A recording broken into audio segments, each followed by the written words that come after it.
students, how are you today? I hope all of you are fine and healthy. Ibu harap anak-anak dalam keadaan sehat ya. Anak-anak, hari ini kita akan belajar tema 2, menyayangi tumbuhan dan hewan. Pada subtema 1, manfaat tumbuhan bagi kehidupan manusia. Pada pembelajaran 2 dan pembelajaran 3, anak-anak bisa membaca e-book halaman 28 sampai 44. Kompetensi dasar yang akan kita capai: KD 3.8, menguraikan pesan dalam dongeng yang disajikan secara lisan, tulis, dan visual dengan tujuan untuk kesenangan. KD 4.8, memeragakan pesan dalam dongeng sebagai bentuk ungkapan diri menggunakan kosakata baku dan kalimat efektif. KD 3.1, memahami arti gambar pada lambang negara Garuda Pancasila.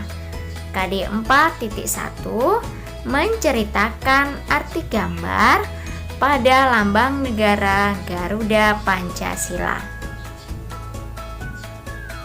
KD 3.2, memahami kombinasi gerak dasar non-lokomotor sesuai dengan konsep tubuh, ruang, usaha, dan keterhubungan dalam berbagai bentuk permainan sederhana dan atau tradisional. KD 4.2, mempraktikkan gerak kombinasi gerak dasar non-lokomotor sesuai dengan konsep tubuh, ruang, usaha, dan keterhubungan dalam berbagai bentuk permainan sederhana dan atau tradisional. KD 3.1, menjelaskan sifat-sifat operasi hitung pada bilangan cacah. KD 4.1, menyelesaikan masalah yang melibatkan penggunaan sifat-sifat operasi hitung pada bilangan cacah. Anak-anak, pada pembelajaran pertama, anak-anak sudah belajar tentang dongeng.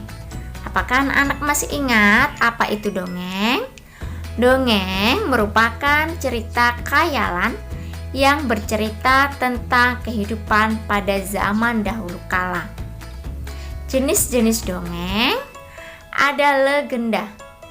Legenda merupakan dongeng mengenai peristiwa sejarah, suatu nama daerah atau asal-usul daerah. Hikayat, dongeng yang menceritakan kehebatan atau kepahlawanan seseorang. Mite, dongeng dengan layar belakang sejarah yang mengandung hal-hal ajaib dan dianggap suci. Parabel, dongeng yang menggunakan perumpamaan untuk menyampaikan pesan moral. Fabel, dongeng yang tokohnya adalah hewan dan menceritakan tentang kehidupan mereka. Unsur-unsur karya sastra ada 6 unsur. Yang pertama, tema. Tema adalah gagasan, ide, atau pikiran utama yang mendasari suatu karya sastra. 2. Amanat. Amanat adalah pesan yang ingin disampaikan oleh pengarang. 3. Latar atau setting. Latar adalah bagian dari cerita yang menjelaskan waktu dan tempat kejadian ketika tokoh mengalami peristiwa. Watak tokoh adalah sifat tokoh dalam dongeng. 5. Tokoh. Tokoh adalah orang yang memainkan peran dalam karya sastra. Tokoh terbagi menjadi beberapa bentuk, yaitu protagonis adalah tokoh yang berperan sebagai tokoh idaman. Selanjutnya, antagonis. Antagonis adalah tokoh yang berperan sebagai pesaing atau penentang tokoh utama. Peran pembantu atau figuran, yakni tokoh yang kehadirannya mendampingi keberadaan tokoh utama. Tokoh tritagonis merupakan tokoh yang memiliki sebagian sifat tokoh antagonis dan protagonis. Keenam, alur atau plot. Alur adalah rangkaian cerita yang disusun secara runtut. Jenis alur berdasarkan urutan waktu kejadian. A. Alur maju. Jalan cerita sesuai dengan urutan kejadian yang terus maju ke masa depan.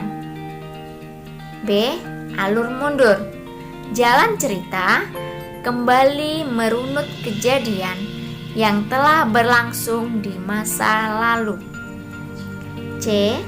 Alur maju mundur atau mundur maju atau disebut alur campuran, merupakan rangkaian peristiwa yang susunannya tidak berurutan dengan urutan waktu kejadian. Ciri-ciri dongeng. Yang pertama, peristiwa yang ada di dalam cerita kebanyakan fiktif atau khayalan atau tidak nyata. 2. Alur ceritanya yang singkat dan cepat. 3. Diceritakan dengan alur yang sederhana. 4. Tokoh yang ada tidak diceritakan secara detail atau rinci. 5. Lebih menekankan pada bagian isi atau peristiwa. Anak-anak, ayo kita baca dongeng berikut.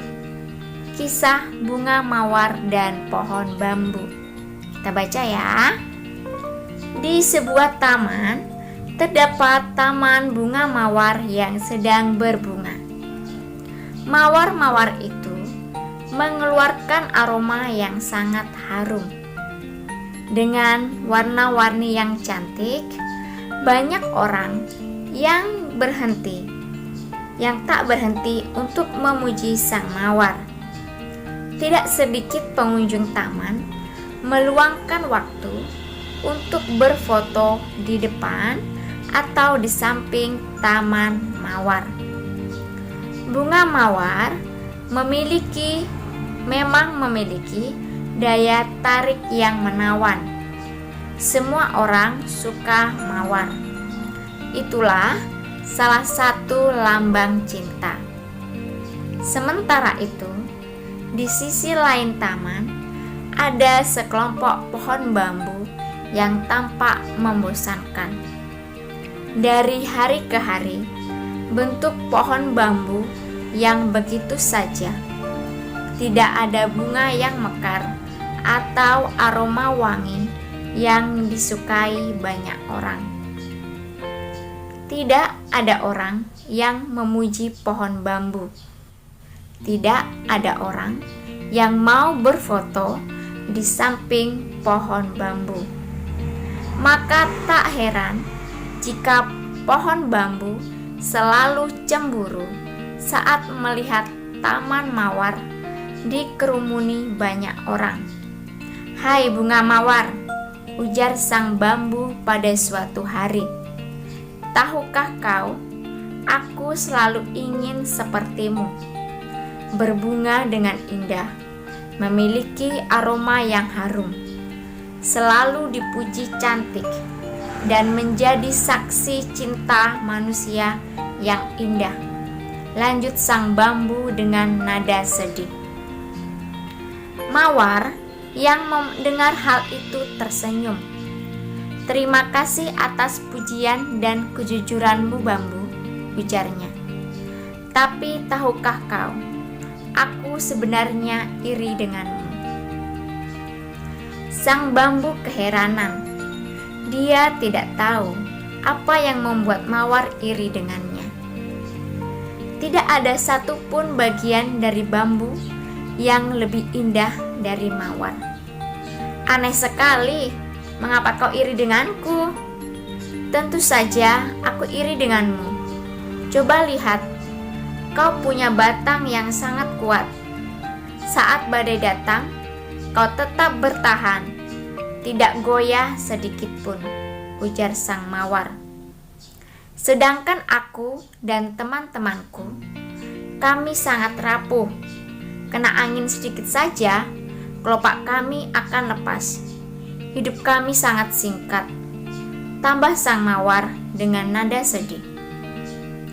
Bambu baru sadar bahwa dia punya kekuatan yang dia anggap biasa saja, ternyata bisa mengagumkan di mata sang Mawar. "Tapi Mawar, kamu selalu dicari orang.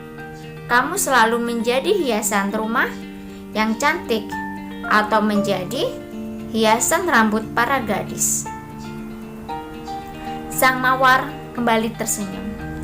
"Kamu benar, bambu. Aku sering dipakai sebagai hiasan dan dicari orang. Tapi tahukah kamu, aku akan layu beberapa hari kemudian. Tidak seperti kamu." Bambu kembali bingung. "Aku tidak mengerti." "Ah, bambu," ujar Mawar sambil menggeleng. "Kamu tahu, manusia sering menggunakan dirimu sebagai alat untuk mengalirkan air. Kamu sangat berguna bagi tumbuhan yang lain. Dengan air yang mengalir pada tubuhmu, kamu menghidupkan banyak tanaman," lanjut sang Mawar. "Aku jadi heran, dengan manfaat sebesar itu, seharusnya kamu bahagia, bukan iri padaku." Bambu mengangguk. Dia baru sadar bahwa selama ini dia telah bermanfaat untuk tanaman lain.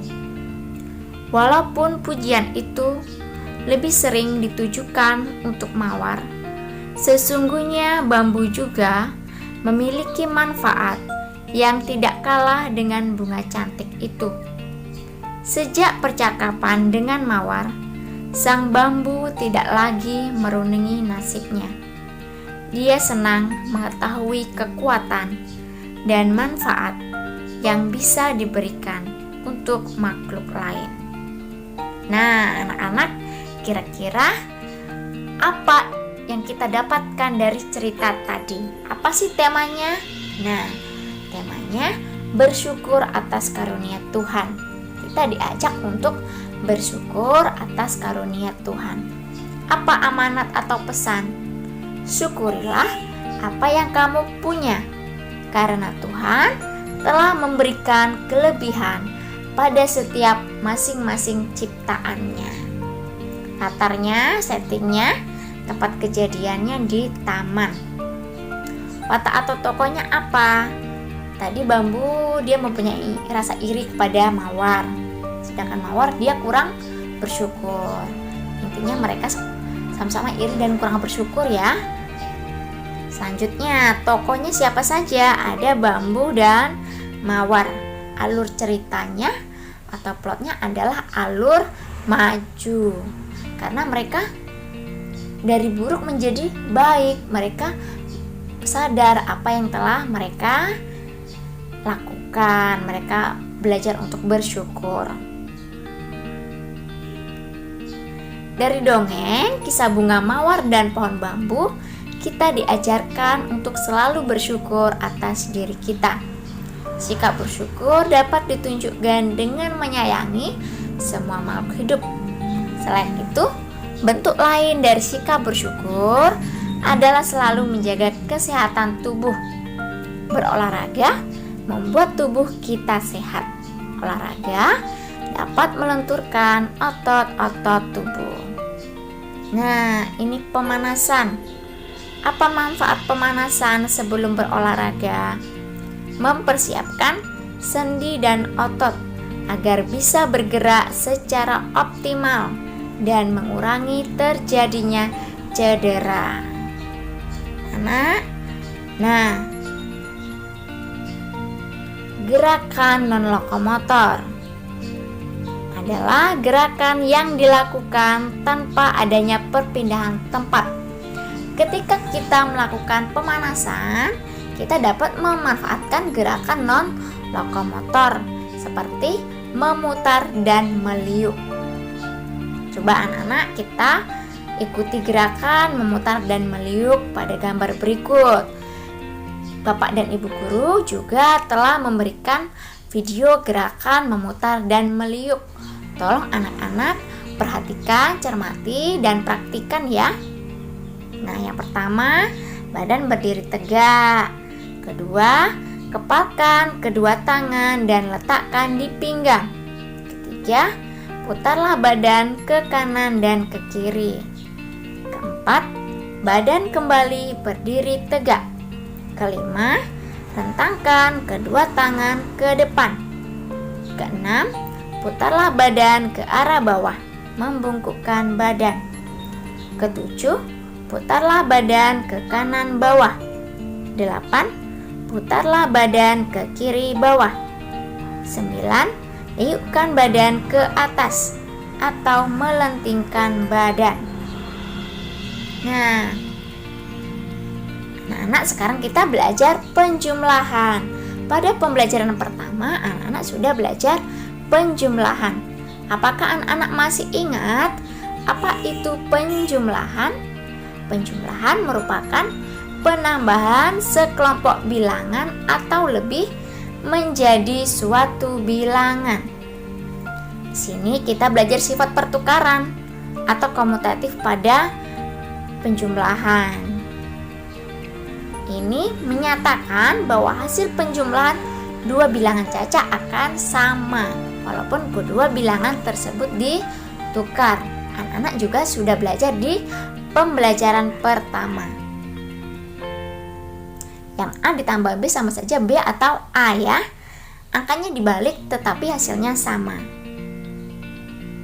Contoh, 35 ditambah 15 sama dengan 15 ditambah 35 sama dengan.